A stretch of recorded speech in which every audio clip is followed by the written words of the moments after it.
Xiaomi কিন্তু Redmi সিরিজের Note 7 Pro কিন্তু লঞ্চ করেছে গতকালকে। So hello viewers, this is Mahfuz from Technofire. আজকে আমি আপনাদেরকে জানাবো যে আসলে যে নতুন সিরিজের আপনার হচ্ছে Note 7 Pro যেটা আপনার বের হয়েছে সেটা আসলে প্রাইস কত হতে পারে বাংলাদেশে, এবং এই ক্ষেত্রে কাদের জন্য এই ফোনটা, এর মধ্যে কি কি আছে এবং টোটাল ডিটেলস আমি আজকে আপনাদেরকে দিব। সো চলুন শুরু করি।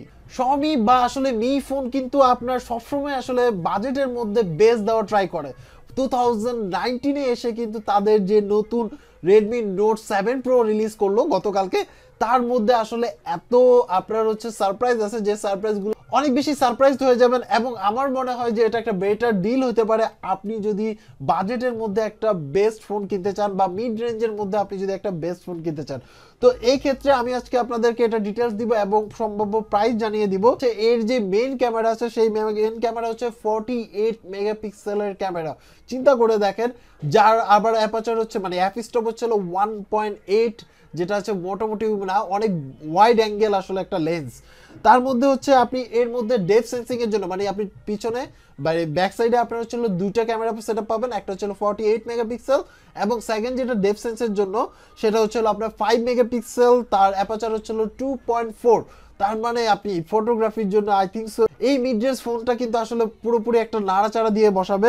আপনি কিন্তু এর মধ্যে 2160 এ কিন্তু ভিডিও আপনি রেকর্ড করতে পারছেন। তার মানে আপনি চিন্তা করে দেখেন, তাও আপনি 30 এফপিএস এ, বুঝতেই পারছেন যে আসলে ফ্রেম রেটের কারণে কিন্তু আপনি মোটামুটি একটা ভালো স্মুথ ভিডিও পাবেন। এবং এই ক্ষেত্রে কিন্তু আপনি ইআইএস সাপোর্ট পাবেন, মানে ইলেকট্রনিক স্টেবিলাইজেশন সাপোর্ট পাবেন। তার মানে বুঝিয়ে দেখেন যে মোটামুটি সে কি ফ্রি আপনি কিন্তু ভিডিও রেকর্ড করতে পারবেন। আর সেলফি ক্যামেরা হিসেবে আপনি পাচ্ছেন হচ্ছে 13 মেগাপিক্সেল ক্যামেরা, যার মধ্যে আপনি আসলে যদি ভিডিও রেকর্ড করতে চান তাহলে ফুল এইচডি ভিডিও রেকর্ড করতে পারবেন, মানে হচ্ছে মানে 1080p আপনি হচ্ছে রেকর্ড করতে পারবেন। সো এবার আসে হচ্ছে সিপিইউ। যারা গেমিং খেলতে চান তাদের জন্য কিন্তু সিপিইউটা অনেক বেশি ইম্পর্টেন্ট। এখানের মধ্যে গেম খেলার জন্য আমার মনে হয় বেস্ট একটা সিপিইউ দেওয়া হয়েছে, সেটা হচ্ছে কোয়ালকমের SDM675। আপনার হচ্ছে স্ন্যাপড্রাগন 675 কিন্তু আপনার হচ্ছে প্রসেসর দেওয়া হয়েছে, যার মধ্যে হচ্ছে দুইটার গোল্ড কোর আছে, যেটা আপনার ভিডিও প্লে বা ভিডিও বা গ্রাফিক্স দেখানোর জন্য বা আপনার হচ্ছে গেম খেলার জন্য কিন্তু কাজ করবে, পুরোপুরি আলাদা একটা সেকশন। এবং মজার কথা হচ্ছে যে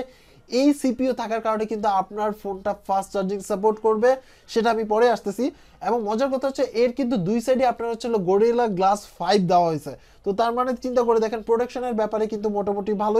এখন কথা হচ্ছে এর মধ্যে যে আপনি স্ক্রিন পাচ্ছেন সেই স্ক্রিন সাইজ হচ্ছে 6.3 ইঞ্চ। আপনি চিন্তা করে দেখেন সাইজ কিন্তু মোটামুটি বেজেললেসই বলা যায়। এবং মজার কথা হচ্ছে যে এর মধ্যে কিন্তু আপনি নচ ডিসপ্লে পাচ্ছেন, যেটার মধ্যে মাত্র শুধুমাত্র ক্যামেরাটা ছাড়া বাকি সাইডটা কিন্তু পুরোপুরি ডিসপ্লে হিসেবে কিন্তু আপনি কাজে লাগাতে পারছেন। এর মধ্যে আপনি কিন্তু ডেডিকেটেড কার্ড স্লট পাচ্ছেন না। হচ্ছে দুইটা ভেরিয়েন্ট, একটা হচ্ছে 6GB আর হচ্ছে 128GB ভেরিয়েন্ট, এবং আরেকটা হচ্ছে 4GB এবং 64GB ভেরিয়েন্ট, যেটার মাধ্যমে আসলে আপনি এখন আপনার কাছে একটু কনফিউশন লাগতে পারে যে দেখা গেছে যে এর মধ্যে যে 48 মেগাপিক্সেলের ক্যামেরা, তার মানে আপনি কিন্তু মোটামুটি 40-50টা ছবি তুললে 1GBর মতো কিন্তু খরচ হয়ে যাবে যদি আপনি ফুল রেজুলেশনে ছবি তোলেন।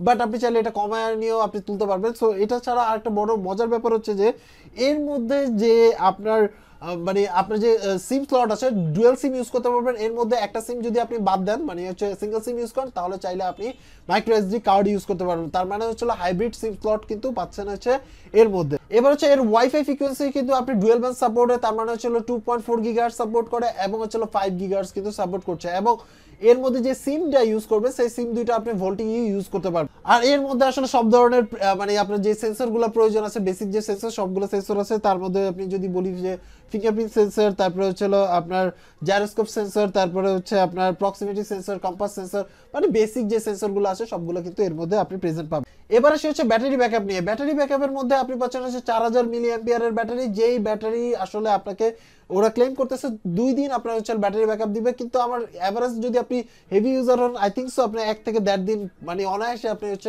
ইউজ করতে পারবেন। আরেকটা ব্যাপার হচ্ছে এর মধ্যে কিন্তু কোয়ালকম কুইক চার্জিং 4 সাপোর্টেড। তার মানে আপনি চিন্তা করে দেখেন যে আপনি এর মধ্যে কিন্তু চার্জ দিতে পারবেন, মানে 18 ওয়াটে কিন্তু চার্জ দিতে পারবেন। তার মানে আপনি মোটামুটি ফাস্ট চার্জ, মোটামুটি না আসলে কোয়ালকম 3 কোয়ালকম 4 চার্জিং সিস্টেমটা কিন্তু অনেক বেশি আপগ্রেড। এবং দেখা গেছে যে আপনি খুব দ্রুত কিন্তু আপনার ফোনটাকে চার্জ দিয়ে দিতে পারতেছেন। যেমন আমাদের বেশি ইউজ হয় তখন কিন্তু আপনি দ্রুত চার্জ দিতে পারছেন। এর সাথে যে আপনার হচ্ছে অ্যাডাপ্টারটা পাবেন বা আপনি যে চার্জারটা পাবেন, সেই চার্জারটা আসলে 10 ওয়াট পর্যন্ত সাপোর্ট করে, কুইক চার্জিং বা 10 ওয়াট পর্যন্ত সাপোর্ট করে।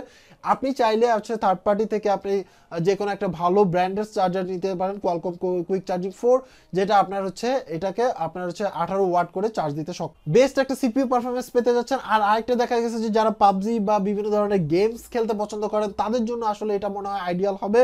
তো এই ক্ষেত্রে প্রাইজিং এর যদি কথা বলতে চাই তাহলে হচ্ছে মানে পার্শ্ববর্তী দেশে ইন্ডিয়াতে আপনার লঞ্চ হয়েছে অলরেডি এটা গতকালকে।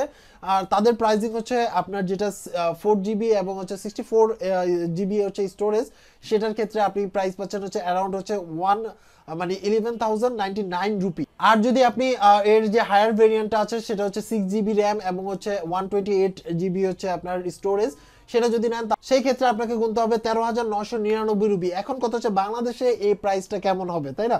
এটা নিয়ে অনেকের মধ্যে কনফিউশন। তো অ্যাকচুয়ালি হচ্ছে আমার কাছে যেটা মনে হচ্ছে, রুপি হিসাব করে যদি কনভার্ট করেন তাহলে তো 15-16-17 হাজার টাকার মধ্যে হয়ে যাওয়ার কথা। বাট এই ক্ষেত্রে বিভিন্ন ট্যাক্স টুক্স মিলে আমার কাছে যেটা মনে হলো যে আপনি 4GB এবং হচ্ছে 64GB যে ভেরিয়েন্টটা আছে সেই ভেরিয়েন্টটা আপনারা কিনতে পারবেন 17 থেকে 18 হাজার টাকার মধ্যে। এবং আপনি যেটা 6GB এবং আপনার 128GB ভেরিয়েন্ট, সেটা আপনি কিনতে পারবেন হচ্ছে 20,000 থেকে 22 কি 23,000-এর মধ্যে আপনি কিন্তু কিনতে পারবেন প্রাইস। সো আপনার কাছে আসলে রেডমি নোট 7 প্রোটা কেমন লাগলো সেটা অবশ্যই কমেন্টস করে জানাবেন। এবং যারা এখন পর্যন্ত আমার এই চ্যানেলে সাবস্ক্রাইব করেন, এই চ্যানেলে সাবস্ক্রাইব করে নিতে পারেন। এছাড়াও যদি কোনো কোশ্চেন থাকে, যদি কোনো কিছু বলা থাকে তাহলে অবশ্যই কমেন্টস করে জানাবেন। সবাই ভালো থাকবেন, আল্লাহ হাফেজ।